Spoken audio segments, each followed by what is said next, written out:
लो तो फिर से आप लोग आ गए और मैं भी आ गया। तो चलो बगैर किसी देरी के स्टार्ट करते हैं हमारा एक और नया इंटरेस्टिंग सा ड्रामा। बस आपको क्या करना है, एक छोटा सा एपिसोड देखना है, फर्स्ट एपिसोड देन आपको डिसाइड करना है कि आपको इस एपिसोड का नेक्स्ट पार्ट चाहिए कि नहीं। क्योंकि भाई आपको पता है कि मैं ड्रामा कितनी लेट डालता हूँ, लेकिन जो भी डालता हूँ बड़ा इंटरेस्टिंग डालता हूँ। तो चलो बगैर किसी तरीके स्टार्ट करते हैं हमारा एपिसोड 1। सो ड्रामा का स्टार्ट ही खतरनाक तरीके से होता है, क्योंकि ये हमें 2222वीं सदी में दिखाया जाता है, जो कि हमारे समय से 200 साल आगे होता है। पता नहीं उस समय मेरा अस्तित्व हो नहीं, ऑब्वियसली नहीं होगा, लेकिन ये वीडियो तो ज़रूर होगा। और आपका प्यार, आपका सपोर्ट और साथ ही साथ आपका इस वीडियो पे कमेंट जो है वो 2222 तक होगा। तो जल्दी जल्दी से कमेंट कर देना। सो पहली में हमारी फीमेल दिखाई जाती है, जिसमें वो स्टार्टिंग में ही बताती है कि मुझे जो है एक एक्सीडेंट हुआ, उस एक्सीडेंट में उसे एक ख़तरनाक सी बीमारी लग गई, जिसके लिए उसे एक ख़ास तरीके की ब्लड की ज़रूरत पड़ती है, जो ब्लड वहाँ उस सदी में मौजूद नहीं होता है। और वो ब्लड जो होता है वो 200 साल पहले एग्जिस्ट करता है। 200 साल पहले वो ब्लड की पहचान हुई है, लेकिन वो ब्लड अभी उनके शताब्दी में, उनके सदी में मौजूद नहीं है।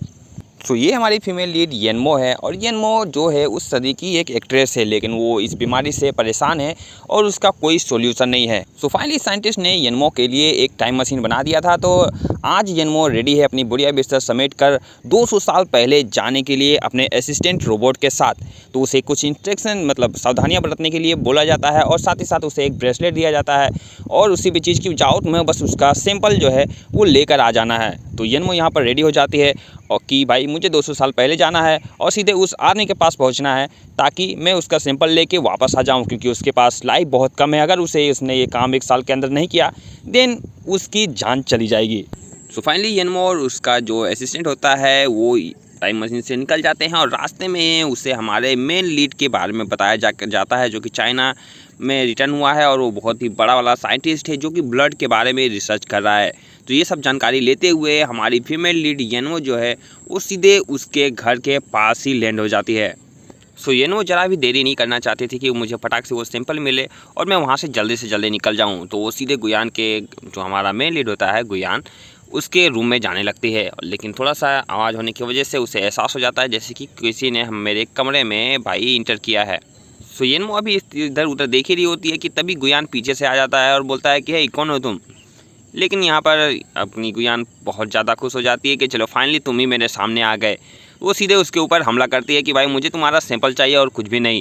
वो भागने की कोशिश करता है थोड़े बचने की, लेकिन वो सोफे से लड़कर सीधे नीचे गिरता है, और वो गुयान जो होती है वो अपने प्लान में सक्सेसफुल हो जाती है, और वो अपना ब्रेसलेट जो होता है उसके अंदर इंजेक्ट कर देती है।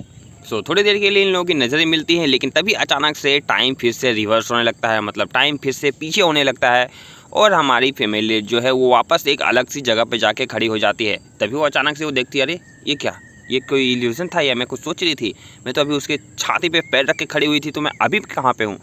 तभी उसका जो असिस्टेंट होता है वो वहाँ पर आता है, जिसका नाम ओ होता है, क्योंकि वो रोबोट ओ होता है जो कि बिल्कुल इंसानों की तरह दिख रहा होता है। और मुझे ये ओ जो है असिस्टेंट वो काफ़ी क्यूट सा लग रहा था, उसका फेस कितना क्यूट है ना।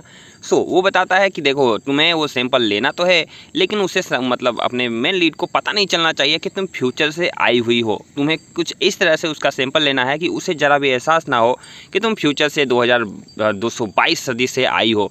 अगर तुम ऐसा करोगी तो तुम्हें जैसे उसे एहसास होगा तुम वापस से पिछले समय में किसी भी समय में आ सकती हो, और तुम्हारे समय भी वेस्ट हो जाएगा। तो तुम्हें अपनी आइडेंटिटी जो है वो एक्सपोज नहीं करनी है, बाकी उसे किसी और तरीके से उसका ब्लड सैंपल तुम्हें लेना पड़ेगा। उसके लिए चाहे तुम्हें जो भी करना पड़े, बट उससे तुम्हें पता नहीं चाहिए, उससे एहसास नहीं होना चाहिए कि तुम जैसे कहीं फ्यूचर से आई हुई हो किसी भी हरकत से वजह से।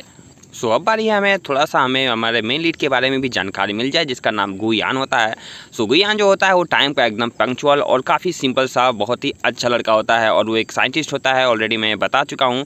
सो वो मतलब भाई बस अपनी एक सिंपल सी लाइफ चाहता है, और वो लिटरली बहुत ही ज़्यादा स्मार्ट है। इस तरफ हमारे येनमो को उसका असिस्टेंट यहाँ की लाइफ स्टाइल के बारे में बता रहा होता है कि किस तरह तुम यहाँ की 21वीं सदी की लड़की लग सकती हो, क्या क्या तुम्हें ड्रेस पहनना है, कैसे तुम्हें बोलना है, क्या चलना है, क्या तुम्हारा हेयर स्टाइल हो, और कैसा तुम्हारा फैशन सेंस हो। तो सारी चीज़ें तुमको जानने की, कोई भी लड़का देख के ये ना बोले कि भाई तुम तो लगती ऐसी नहीं हो कि तुम तो फ्यूचर से आई हुई परी हो। तो आपको एकदम सिंपल यहाँ की लैंग्वेज, भाषा और सब कुछ चीज़ें सीखनी होगी। तो वो भी एकदम इसमें भाई हो जाती है, क्योंकि उसके पास कोई ऑप्शन नहीं होता है। अब ये रूल है तो रूल है, क्योंकि उसे पता नहीं चलना चाहिए कि मैं फ्यूचर से आई हूँ। तो गुयान यहाँ पर अपनी टीम मीटिंग कर रहा होता है जो कि उसकी कंपनी से आई हुई होती है और लोग उससे पूछ रहे होते हैं कि तुम तो जो ब्लड के ऊपर काम कर रहे हो, ब्लड सैंपल के ऊपर, तुमने अभी तक रिसर्च में मतलब एक्सपेरिमेंट करना क्यों नहीं शुरू किया। तो वो बोलता है कि मैं ऐसे किसी पे एक्सपेरिमेंट नहीं कर सकता क्योंकि वो अभी इतना सक्सेसफुल नहीं है। अगर मैं किसी पे इंजेक्ट करता हूँ, किसी पे इस्तेमाल करता हूँ तो उसकी जान भी जा सकती है। तो वो लोग फोर्सफुली कहते हैं कि नहीं, तुम्हें वो सब करना चाहिए, हमें जल्दी से ये काम कंप्लीट करना चाहिए।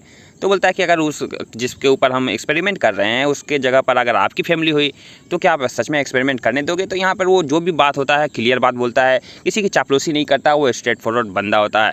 तो यहाँ पर लोग थोड़े से उसके ऊपर भड़क जाते हैं, लेकिन ये बंदा एकदम जेन्युइन है, बोलता है मुझे समय चाहिए इसके लिए, मैं इसके ऊपर काम कर रहा हूँ और मैं जल्दी सक्सेसफुल भी हो जाऊँगा।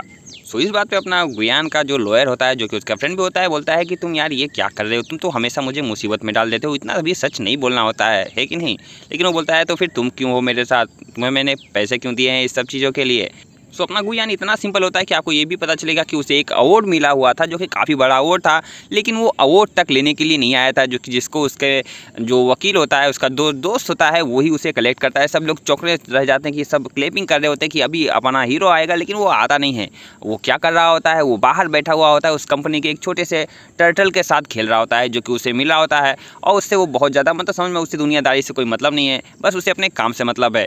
और उसी रात यनमो फिर से कोशिश करती है कि मैं उसके कमरे में जाऊंगी और उसके ब्लड लेकर फिर से वापस आ जाऊंगी। अब मुझे कोई मतलब कॉन्फिडेंस में बहुत ज़्यादा हूँ। तो वो जैसे ही उसके कमरे में घुसने की कोशिश करती है, उसका जो कि घड़ी जो होती है, जो उसे डिवाइस दी हुई होती है, वो काफ़ी स्मार्ट होता है। वो उसके लॉक को अपने आप से खोल देता है और वो जैसे उसके रूम में जाती है तो वो आराम से सोया हुआ होता है। तो वो टी शर्ट पहने हुआ होता है, तो टी शर्ट को ओपन करने की कोशिश करती है, लेकिन वो ओपन नहीं होता है। तो वो क्या करती है, एक बड़े से कैंची लेकर उसके पूरे टी शर्ट को ही काट देती है। देन जैसे ही वो उस ब्लड को लेने की कोशिश करती है, भाई अपने हीरो की आंख खुल जाती है और जैसे ही वो देखती है कि ये लड़की ये कौन है, तो उसके बाद दोनों चिल्ला उठते हैं आ। तो जैसे चिल्लाते हैं दोनों अपने साइड हो जाते हैं। उसके बाद हमारी हीरोइन जो होती है वो नाटक करने लगती है कि हाँ मैं मानती हूँ, मैं तुम्हारी बहुत बड़ी फ़ैन हूँ, सच बता रही हूँ, मैं बस इसीलिए तुम्हारे यहाँ पर आई हूँ। तो वो नाटक करना स्टार्ट कर देती है कि सच्ची मैं तुम्हें मतलब भाई मैं तुम्हें बहुत मानती हूँ, तुम बहुत महान हो, मैं तुम्हारी बहुत बड़ी फ़ैन हूँ। सो हमारा हीरो समझ जाता है कि यहाँ दाल में कुछ तो काला है, अच्छा तुम मेरी फ़ैन हो। तो उसके बाद वो अपने बारे में कुछ पूछने लगता है, लेकिन वो कुछ बता नहीं पाती है। तो वो समझ जाता है कि भाई तुम मेरी फ़ैन तो हो नहीं सकती हो, बताओ क्या बात है, बताओ मुझे, तुम मेरे कमरे में क्या कर रही हो। सो बोलती ओह ऐसा, मैं गलती से तुम्हारे रूम में यहाँ पर आ गई हूँ। तो वो भागने की कोशिश करती है, लेकिन वो उससे पकड़ लेता है। सो लिटरली वो वहाँ से भागने की कोशिश करती है, लेकिन हमारा हीरो तो उसे पकड़ चुका होता है। लेकिन यहाँ धक्का धुक्की स्टार्ट हो जाती है और धक्का धुक्की में हमारी हीरोइन जो होती है हमारे हीरो के ऊपर गिरती है और लिटरली वो गलत जगह पे वो उसके किस कर लेती है। तो हमारा हीरो भी शॉक हो जाता है अचानक से ऐसा किस की वजह से। तो वो भी वहाँ से उठ के भाग जाती है, उसे मौका मिल जाता है भाई, तो वहाँ से भाग जाती है और उसका प्लान यहाँ पे फिर से फेल हो जाता है। और हमारा हीरो सोचने लगता है कि आखिर ये मेरे कमरे में आई तो आई कैसे। नेक्स्ट मॉर्निंग ये न्यूज़ जो है पूरी तरीके से फ्लैश हो जाती है और उसका दोस्त जाके वो पूछने लगता है कि यार तुम तो बड़े छुपे रुस्तम हुए, सुना है कोई लड़की कल तुम्हारे कमरे में यार तुम्हारे पीछा करते हुए आ गई थी, क्या वो तुम्हें इतना पसंद करती है। तो वो बोलता है कि पता नहीं वो कौन सी ऐसे पागल सी लड़की है, वो बोली थी मेरी फ़ैन है, लेकिन उसे मेरे बारे में ज़रा भी पसंद नहीं था, मतलब मेरे बारे में वो ज़रा कुछ भी नहीं जानती थी, पता नहीं वो किस तरह की लड़की थी। और उसके बाद वो वहाँ से भाग गई। बोला ओहो मैं समझ रहा हूँ, सब कुछ समझ रहा हूँ। और ये इस तरफ हमारी यनमो अभी भी कोशिश में लगी हुई है किस तरह से वो हमारे हीरो के पास आ सके, उसके पास जाके ब्लड ले सके। वो उसकी कंपनी में तरीके से घुसने की कोशिश करती है, भेस बदलती है, लेकिन उसका कोई फ़ायदा नहीं होता है। सिक्योरिटी गार्ड उसे धक्के मारकर बाहर निकाल देता है। देन उसका असिस्टेंट बोलता है इस तरह से काम नहीं होने वाला है, आप कितनी भी कोशिश कर लो आप उस कंपनी के अंदर नहीं जा सकते हो, या फिर मेरे पास एक बहुत अच्छा तरीका है, उसके पास एक मैनेजर की वैकेंसी खाली है, क्या आप उसमें जाके काम करोगे तो आप उसके पास में आ जाओगे। तो क्या मैं और उसकी मैनेजर, इम्पॉसिबल हो ही नहीं सकता। तो बोलता है कि और कोई चारा है ही नहीं, आप उसके पास ऐसे बगैर किसी कारण से जा ही नहीं सकते हो। तो वो डिसाइड करते कि चलो भाई कब इसके लिए तो भाई मैं मैनेजर भी बन सकती हूँ, मेरी लाइफ का सवाल है। सो नेक्स्ट डे यनमो और उसका असिस्टेंट जो होता है वो सीधे चले जाते हैं भाई काम के लिए उसके पास। तो यहाँ पर वो बोलता है कि तुम कल वाले हादसे के बाद भी तुम मेरे पास ही आई हो, इसका मतलब भाई तुम ज़रूर या तुम मुझ में इंटरेस्टेड हो या फिर कोई सा तुम्हारा प्लान है, तुम मेरे पास काम मांगने के लिए आई हो। लेकिन वो यहाँ पर इतनी यनमो अपनी पूरा भाई चौड़ में रहती है कि हाँ अरे मैं तुम्हें अपना बॉस रखने के लिए तैयार हूँ, टेंशन मत लो। तो बोलता है कि तुम मुझे अपनी बॉस रखने को तैयार हो, लेकिन मैं तुम्हें अपना जो है असिस्टेंट रखने को तैयार नहीं हूँ, ठीक है। तो उनको दोनों को बहुत ही बेइज्जत करके बोलता है कि तुम लोग यहाँ से जा सकते हो। सो ये बोलती है कि हम एग्ज़ाम पास करके आए हैं और ये एग्ज़ाम इतना टफेस्ट था कि कोई भी तुम्हारे आसपास मतलब ये एग्ज़ाम क्रैक करके अभी तक आ नहीं पाया है, तो हमें कुछ तो बात होगी। तो बोलता है ठीक है मैं रखने को तैयार हूँ, लेकिन तुम्हें नहीं उस लड़के को रखने को तैयार हूँ। तो यहाँ तो बात पलट जाती है। तो वो बोलती है नहीं नहीं, ये तो यहाँ पर सिर्फ झाड़ू कट का काम के लिए आया था, ये उस तरह के काम के लिए नहीं आ रहा था। तो उसके बाद अगर तुम्हें रखना है तो तुम्हारे पास एक ही चॉइस है, वो है मैं, तो तुम रखोगे या नहीं। तो ये इतना बोलना ही था कि वो दोनों को धक्के मार के सीधे बाहर निकाल देता है अपनी कंपनी से। सो इतना जलील होने के बाद अपनी यनमो का तो गुस्सा भाई 7वें लेवल पर होता है, लेकिन उसका असिस्टेंट बोलता है कि मुझे वहाँ पर क्लीनर बन के जॉब करने दीजिए ताकि मैं उसके आसपास ही रह सकूँ। तो उसके बाद वो बोलती है हाँ ये ठीक है, कम से कम तुम उसके आसपास रहोगे तो तुम मुझे उसकी जानकारी दे दोगे। तो यहाँ पर वो अपनी क्लीनर के जॉब के लिए वहाँ पर अपॉइंट हो जाता है। और यनमो नेक्स्ट डे से ही उसके पीछे लग जाती है कि बंदा ये करता क्या है और कहाँ रहता है, क्या क्या करता है, पूरी जानकारी। तो वो देखती है कि ये ऑफिस के बाहर भी बंदा ये बहुत काम करता है। तो वो बोलती है कि सच में ये बंदा बहुत हार्ड वर्किंग है। लेकिन तभी अपने हीरो की नज़र एक सामने पड़े हुए एक लड़के पे पड़ती है, जो कि अपनी मोबाइल से उस लड़की की गंदी गंदी फ़ोटोज़ ले रहा होता है। तो वो बस नज़र लगता है और जैसे उसे समझ में आता है उसके बाद वो सीधे उस लड़के पे हमला कर देता है। मतलब लिटरली उसे बोलता है पुलिस को बुलाओ, ये लड़का तुम्हारी प्राइवेसी को लीक कर रहा है, तुम्हें छिड़कने की कोशिश कर रहा है। तो उसके बाद वो लड़का वहाँ से भागने लगता है और हमारा हीरो उसके पीछे भी वो भी भागना स्टार्ट करता है। तो हमारे हीरोइन जो है वो भी भाई इतनी फ्यूचर से आई हुई है तो वो कम स्ट्रॉन्ग थोड़ी है, वो भी भाई उसके पीछे पड़ जाती है और दोनों के दोनों उसे पकड़ने की कोशिश करने लगते हैं।